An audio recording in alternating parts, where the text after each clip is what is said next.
Mark Cavendish crashes out of his last ever Tour de France. How did it happen in this hilly sprint stage? From Le Bon to Limoges, would it be one for someone like Valentin Madouas? Would there be a strong breakaway?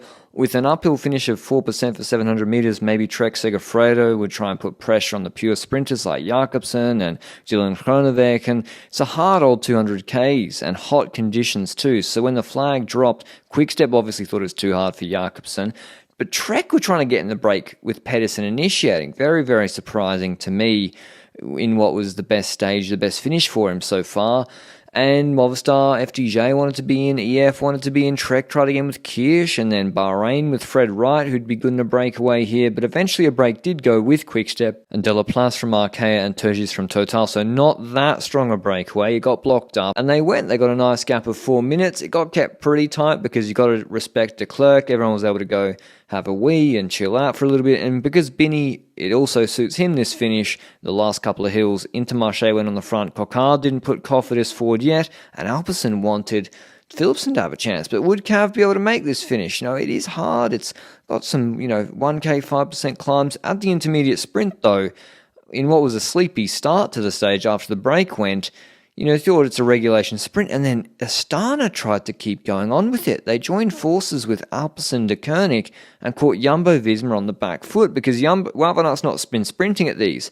And so with Binny, Coquard, no Pedersen, but Ricard, Philipsen and Cav in there, it was going somewhere until Philipsen and Cav sort of dropped back and said this ain't worth it because Jumbo are chasing. So Cav's off the back, his teammates are pacing, but it goes nowhere. Coquard's trying to bridge it up to it himself. Bit of a waste of energy in the end from everyone, because Jumbo have to chase with Dylan van Baarle, and they've tipped their hand now. Because they weren't just happy for that group to go away, they clearly wanted Wout van Aert to have a chance to win today's stage. Otherwise, they would have just let that breakaway go, and it's not their problem if they're just going for GC, but they weren't. So in the hot conditions, Van Baarle gets to work initially with Alpecin, and then as the hills come in with about 70 Ks to go, that's when Intermarché, Trek and Cofidis start to get to work. Because you look at Trek's team, Simmons is banged up from a previous crash, but Juanpe and Ciccone, they're more climbers, and so they're best used on the hills to bring back the gap to the breakaway, rather than making them push on the flat, which they're not as well suited to, 62 kilo guys against de Klerk. So Cofidis had the same idea with Perez, and that also has the indirect effect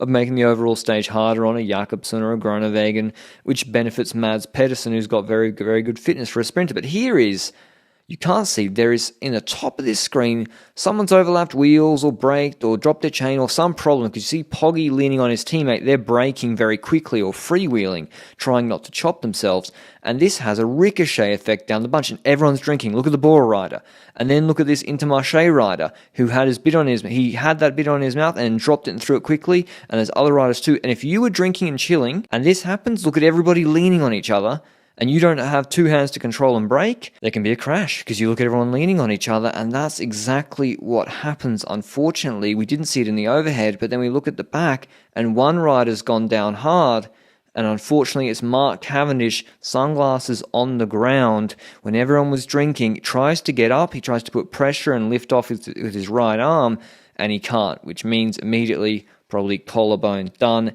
He knows what that means. And that's unfortunately his Tour de France over. So we don't actually see his crash except from far away in this shot. But it looks like overlap of wheels, domino effect from that issue at the front of the peloton, and people were drinking behind, because this was just after that climb as well on the descent. So everyone's trying to refuel, and Cav goes down. Your boy Kev gets the green whistle ready.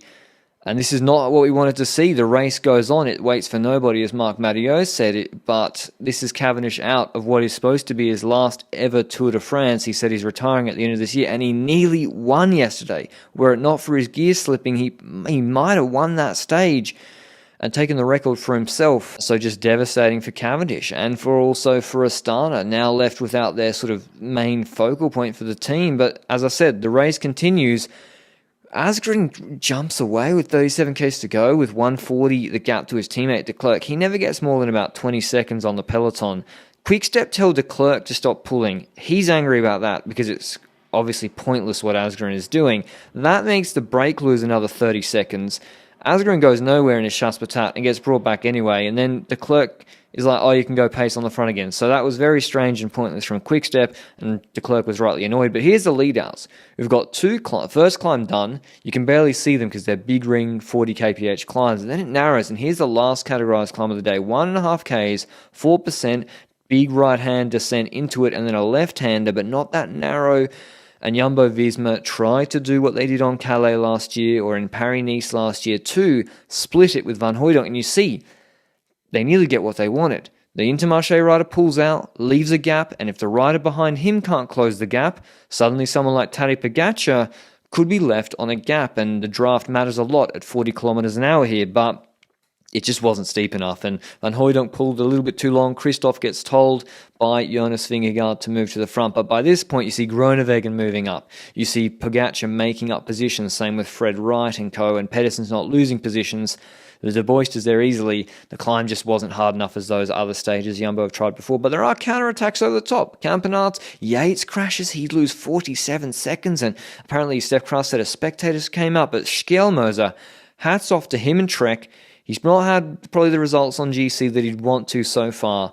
Schkelmoser goes to the front, rips this, and he just allows Pedersen and Kirsch and Sturven to maintain good position. But look at Van Aert, deeper in the field. Pogačar, they're fighting for Philipsen and Laporte's wheel. So Pogačar really getting amongst it, wanting to get a result out of this stage with Puy de Dôme tomorrow, the bonus seconds. But yeah, Trek, hats off to them. Yes, they didn't have the best final lead out, but saving energy in the last 3Ks is arguably is also very, very important. Laporte goes early. Remember, this is uphill, so he goes at 375, and he gets swamped. Van Aert gets jumped by Pedersen on one side and Van der Poel on the other, and he has no space to go around Christophe Laporte with both those riders beating him to the spot. He has to basically stop pedaling. That's his sprint over as he nearly chops himself, and Pedersen unbelievably strong. This is why I was surprised he tried to get in the break, because even though Philipsen got the best lead out and was in the wheels for longer, Pedersen just smokes him. 20 seconds uphill. Not many people can beat Mads Pedersen in that sort of finish, and he gets the job done. Wins another Tour de France stage, this year from the bunch. Last year it was from the breakaway. And yeah, really, really impressive from him, and happy for their new sponsor that they get rewarded in the first week. Winning ahead of Philipsen, then Van Aert third, came late fast. Groenewegen, Eekhoff, Coquard, De Boist, Tiller, Strong, Pogačar still rounds out the top 10. Here's what Mads Pedersen had to say after the stage. We didn't know this morning if it would be a breakaway or a sprint, but it really looked like that the sprinter teams didn't want it to be a breakaway day. So we stayed calm, and man, the boys did a perfect lead out today, and even with the long sprint, I still had the legs to finish it off. So that's really nice to win a stage faster than stage 13. But big GC day tomorrow. Vingegaard in the yellow jersey, 25 seconds ahead of Pogačar still. No gaps really, except for Yates dropping a few positions from that crash. Puy de Dôme, big watts per kilo test.